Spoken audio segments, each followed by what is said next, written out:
मेरा नाम रागिनी है। बचपन में ही मेरे माता पिता का देहांत हो गया था। उसके बाद से हमारे पड़ोस में एक बहुत ही अमीर आदमी रहा करते थे। वह बहुत नेक और दयालु थे और बहुत ही ऊंची पोस्ट पर काम किया करते थे। उनका नाम देव साहब था। उन्होंने मुझे अपने घर में रख लिया क्योंकि मेरा इस दुनिया में कोई नहीं था। उन्होंने मुझे अपनी बेटी की तरह पाला पोसा। जब मैं बड़ी हुई तो उनका हर काम करने लगी। उनका बहुत बड़ा और खूबसूरत सा घर था, लेकिन उस घर में सिर्फ वह अकेले ही रहते थे। मेरी उनसे पूछने की हिम्मत ही नहीं हुई कि उनके परिवार वाले कहाँ रहते हैं। उन्होंने मुझे अपने घर में रखकर मुझ पर बहुत बड़ा एहसान किया था और वह बहुत अच्छे इंसान थे और हर तरह से मेरा ख्याल रखते थे। वह मुझे कपड़े पैसे हर तरीके से मेरी मदद करते थे। मुझे कभी भी किसी चीज़ की कोई कमी नहीं रही। इस घर में मेरे अलावा 2 नौकर थे। मुझे यहाँ किसी चीज़ की कोई कमी नहीं थी। यहाँ इतने बड़े घर में एक स्टोर रूम था जिसमें किसी को भी जाने की इजाज़त नहीं थी। देव साहब ने मुझे ख़ास तौर पर कह रखा था कि मैं उस कमरे की तरफ नहीं जाऊँ और वह स्टोर रूम ऊपर वाली मंजिल पर था। मैं हमेशा यही सोचती रहती कि पता नहीं इस कमरे में क्या है जो देव साहब ने मुझे इस कमरे में जाने से मना कर रखा है। बल्कि उन्होंने तो ऊपर वाले फ्लोर पर जाने से ही मना कर रखा था।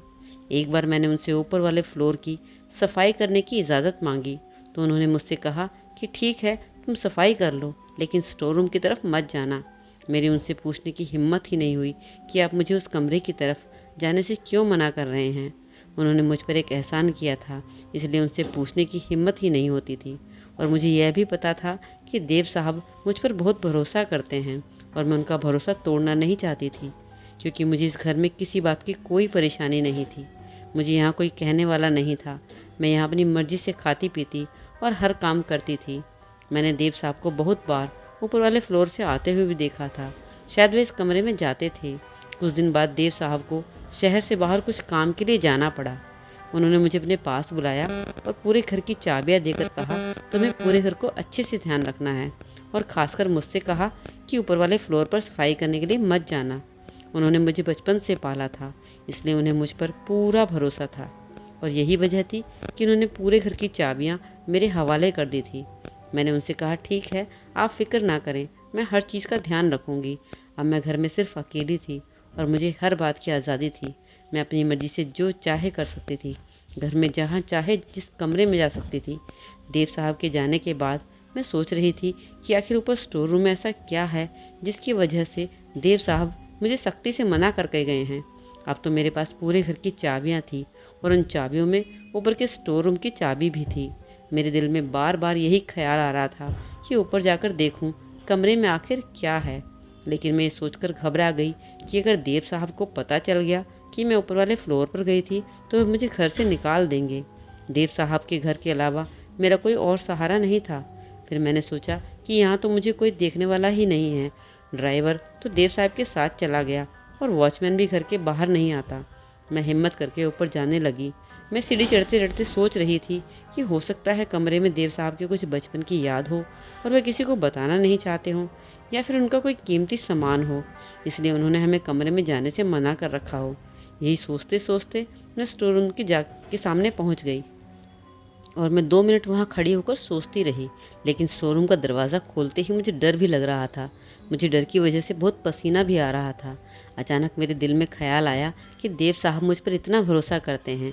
इसी भरोसे के साथ मैं सारे घर की चाबी मुझे देकर गए हैं। मैं उनका भरोसा कैसे तोड़ सकती हूँ? अगर उन्हें मेरी इस हरकत का पता चल गया तो उन्हें कितना अफसोस होगा। वह तो मुझे घर से ही निकाल इस इस घर के अलावा मेरे पास रहने का कोई ठिकाना भी नहीं है। यह सोच के मैं नीचे उतर आई।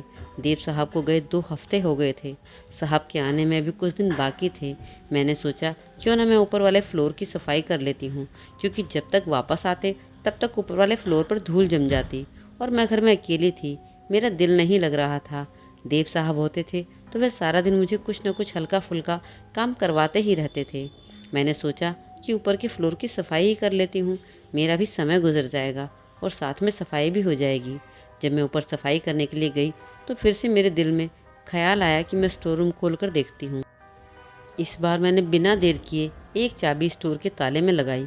उस स्टोर का ताला खुल गया। मैंने डरते डरते स्टोर के अंदर 2-3 कदम बढ़ाए।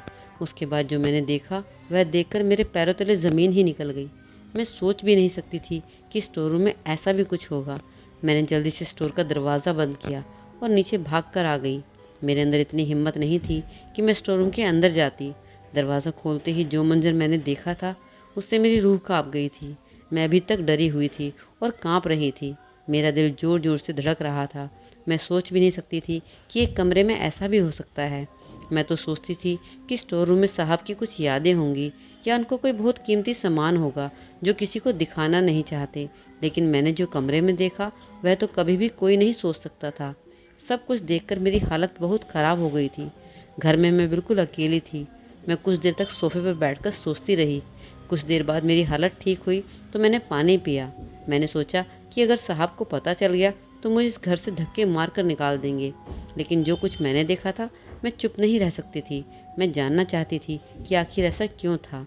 देव साहब का घर बहुत बड़ा था। मैं ज़्यादातर अपने कमरे में ही रहती थी। मैं साहब के कमरे में भी बहुत कम जाया करती थी। जब मुझे कुछ काम होता मैं तभी उनके कमरे में जाती, या जब मुझे किसी काम से वह अपने पास बुलाते तब मैं उनके कमरे में जाती थी। मैंने उनके कमरे को ठीक से नहीं देखा था, लेकिन मैंने स्टोर रूम में जो कुछ देखा, अब मैं जानना चाहती थी कि देव साहिब आखिर कौन है, उनका अतीत क्या है। मैंने सोचा देव साहब के कमरे में जाकर देखती हूँ, शायद वहाँ मुझे कुछ मिल जाए जिससे मुझे सच्चाई का पता चल जाए। मैं साहब के कमरे में गई और मैं उनके कमरे की तलाशी लेनी शुरू कर दी। उनके कमरे की किसी भी दराज में लॉक नहीं लगा हुआ था। इस वजह से मुझे तलाशी लेने में बहुत आसानी हुई। देव साहब शायद इस वजह से कहीं लॉक लगाकर नहीं गए थे, क्योंकि उन्हें मुझ पर पूरा भरोसा था। उनका सिर्फ कमरे का दरवाज़ा लॉक था। आज मैं उनका भरोसा तोड़ दिया था। मुझे इस बात का बहुत अफसोस था, लेकिन मैं ये भी जानना चाहती थी कि ऊपर जो मैंने देखा उसका क्या मतलब है। मैं आज तक यही सोचती थी कि देव साहब अकेले क्यों रहते हैं, उनका बाकी परिवार कहाँ है। देव साहब के कमरे में मुझे कुछ ज़्यादा तो नहीं मिला, लेकिन उनकी अलमारी में कुछ फ़ोटो और एक डायरी मिली। मैंने उस डायरी को खोलकर देखा और पढ़ना शुरू कर दिया। जैसे ही मैंने डायरी खोली तो मेरे होश उड़ गए। मैं तो देव साहब को बहुत रहमदिल इंसान समझती थी, लेकिन असल में वह तो कुछ और ही थे। डायरी पढ़ने के बाद मुझे ज़्यादा कुछ तो नहीं पता चला, क्योंकि डायरी में कुछ बातें ही लिखी थी जो मुझे थोड़ी थोड़ी समझ में आ गई थी। अभी मैं देव साहब का पूरा सच नहीं जान पाई थी। मैं यही सोच रही थी कि किसी तरीके से मुझे पूरा सच पता चल जाए। वहाँ कुछ फ़ोटो भी थे जो शायद देव साहब के माता पिता के थे। मैंने उनके माता पिता की फ़ोटो पहली बार देखी थी। उनकी गोद में एक बच्चा था जो शायद देव साहब भी थे। मुझे थोड़ा बहुत कुछ समझ में आ रहा था, लेकिन मैं भी पूरा सच नहीं जान पाई थी। मैंने देव साहब का कमरा पहले की तरह कर दिया और कमरे से बाहर आ गई। मैंने स्टोर रूम भी वैसे ही लॉक कर दिया जैसे कि पहले था, क्योंकि मैं नहीं चाहती थी कि देव साहब को पता चले कि मैं उनके कमरे में गई हूँ और मैंने उनके कमरे की तलाशी ली है। अब मुझे देव साहब से डर लगने लगा था। मैं बचपन से इस घर में साहब के साथ अकेली रह रही थी, लेकिन कभी मुझे उनसे डर नहीं लगा।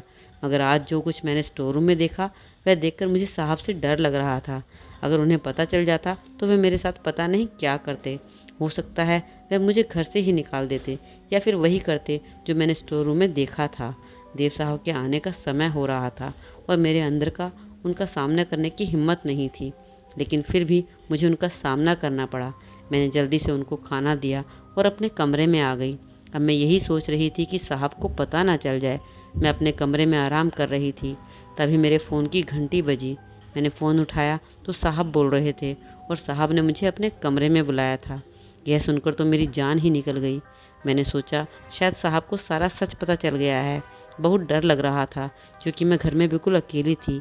यह सोचकर मुझे साहब से खौफ आ रहा था। देव साहब ने मुझसे कहा कि सर्दी बहुत है, मेरे लिए एक कप चाय बना दो। यह सुनकर मेरी जान में जान आ गई। मैंने चाय बनाकर देव साहब के कमरे में भेज दी। साहब ने मुझे फिर से अपने कमरे में बुला लिया और अपने पास बिठाया और पूछने लगे कि क्या तुमने मेरे जाने के बाद मेरे कमरे की तलाशी ली थी। उनकी बात सुनकर मेरी हालत ख़राब हो गई। मैं सोचने लगी कि उन्हें कैसे पता चल गया, लेकिन मैं खामोश और सर झुकाकर बैठी रही। और वह कहने लगे कि ऐसा क्या चाहिए था मेरे कमरे से जो तुम्हें मेरे पीठ पीछे मेरे कमरे की तलाशी लेनी पड़ी। किस चीज़ की ज़रूरत पड़ गई थी? क्या मैंने तुम्हारा ख्याल रखने में कोई कसर छोड़ दी थी? साहब बहुत ही आराम से मुझसे पूछ रहे थे, लेकिन मेरे पास उनकी बातों का कोई जवाब नहीं था। मैंने उनका भरोसा तोड़ा था। तुम्हें क्या लगता है कि मुझे कुछ पता नहीं चलेगा? मैं अपने कमरे में घुसते ही समझ गया था कि किसी ने मेरे कमरे की तलाशी ली है। बोलो, आखिर तुम्हें क्या चाहिए था? मेरी सारी दराज चेक की, मेरा सारा सामान उलट पलट रख दिया। मैंने सोचा कि मैंने तो सारा सामान ठीक से रखा था, फिर साहब को कैसे पता चला? तब फिर साहब ने मुझे बताया कि मैं अपना सारा सामान बहुत अच्छे से रखता हूँ। मुझे कोई भी चीज़ इधर उधर पसंद नहीं। शायद तुम जल्दी में मेरा सामान ठीक से रखना भूल गई थी। साहब बहुत गुस्से में थे, लेकिन फिर भी मुझसे नरमी से बात कर रहे थे। वह मुझसे सवाल पर सवाल किए जा रहे थे, लेकिन मेरे पास उनके सवालों का कोई जवाब नहीं था। आखिर मैंने उन्हें बता ही दिया कि मैं ऊपर वाले फ्लोर पर सफाई करने गई थी। मेरी नज़र स्टोर रूम पर पड़ी तो मैंने अपना शक दूर करने के लिए स्टोर रूम को खोलकर देखा। जैसे ही मैं स्टोर रूम का दरवाज़ा खोला तो मुझे यकीन नहीं हुआ। इसी वजह से मैं सच जानने के लिए आपके कमरे की तलाशी ली। मुझे लगा हो सकता है आपके कमरे में कोई ना कोई सुराग मिल जाए, लेकिन मुझे कुछ भी नहीं मिला। लेकिन ऊपर वाले कमरे में मैंने जो देखा, अगर मैं उसको देखकर खामोश रहती तो वह मेरे लिए पाप होता। मुझे आपके कमरे में सिर्फ एक डायरी और कुछ फ़ोटो मिले, जिसे देखकर मैं सच में पड़ गई, सोच में पड़ गई कि आखिर आपने ऐसा क्यों किया। क्या कोई इंसान किसी के साथ ऐसा भी कर सकता है? मैं तो आपको बहुत नेक दिल और दयालु समझती थी, लेकिन आप तो कुछ और ही निकले। मैं आपके बारे में कभी भी ऐसा नहीं सोच सकती थी।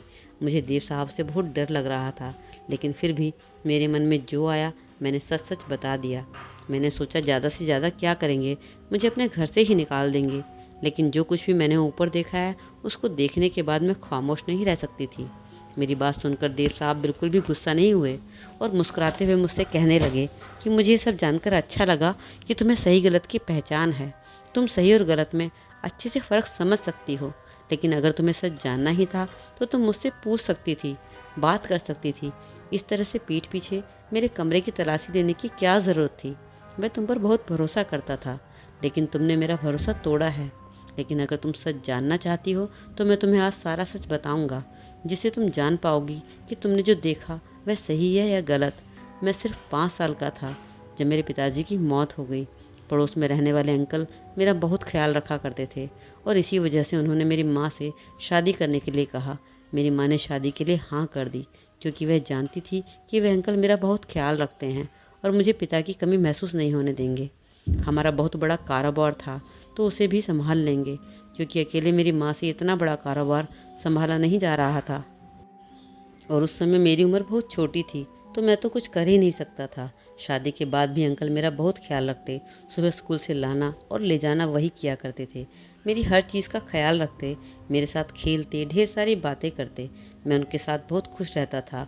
उन्होंने मेरे पापा का सारा कारोबार संभाल लिया था। वह मेरी माँ का भी बहुत अच्छे से ख्याल रखते थे। मेरी माँ भी उनके साथ बहुत खुश थी। लेकिन मेरी माँ और अंकल का साथ सिर्फ 1 साल का था। कुछ टाइम बाद मेरी माँ को कैंसर हो गया और कैंसर की वजह से उनकी मौत हो गई। मेरे पिताजी ने मरने से पहले सारी जायदाद मेरे नाम लिख दी थी। जब मैं 18 साल का हुआ तो मैं अपने पिताजी के वकील के पास गया।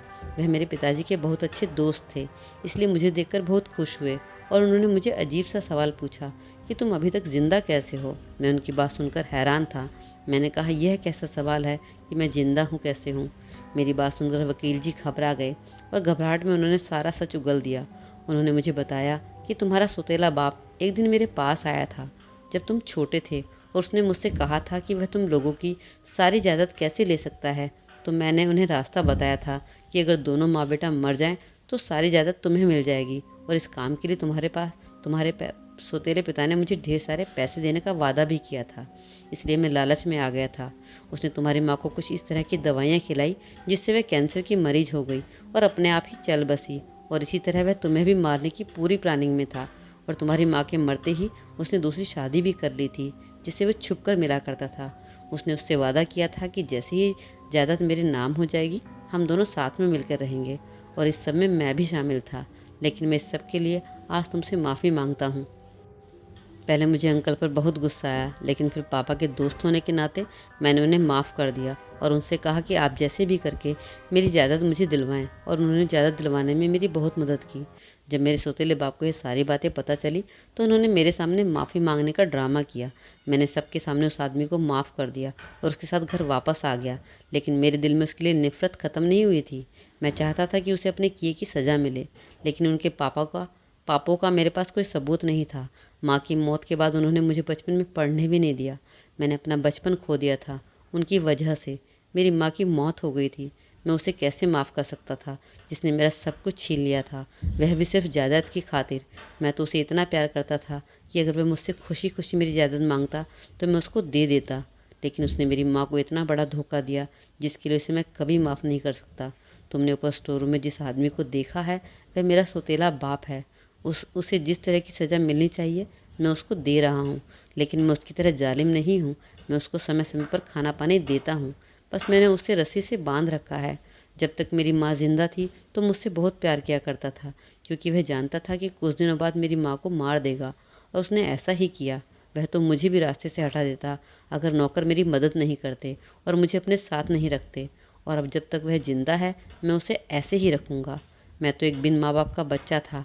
अगर वह मुझे अच्छे से रखता, मुझे अपनी औलाद समझता, तो मैं बिन मांगे अपनी सारी जायदाद और सारा प्यार दे देता। लेकिन जायदाद के लालच में आकर उसने मेरे और मेरी माँ के साथ बहुत ज़्यादा गलत किया। देव साहब की बातें सुनकर मेरी आंखों में आंसू आ गए। ऊपर जो स्टोर रूम में आदमी था उसके दर्द से ज़्यादा देव साहब का दर्द 100 गुना बड़ा था। मैंने अपनी गलती के लिए उनसे माफ़ी मांगी। मेरे हिसाब से वह सही कर रहे थे। ऐसा पाप करने वाले इंसान को सज़ा ज़रूर मिलनी चाहिए, ताकि उन्हें अपने किए पे पछतावा हो। तो दोस्तों, आपको कहानी कैसी लगी? अच्छी लगी तो लाइक कर दो, लाइक करके सब्सक्राइब करके जाना चैनल को। तो चलिए फिर अगली कहानी के साथ मिलते हैं एक नई वीडियो में, और तब तक के लिए अपना ख्याल रखें। तो बाय बाय।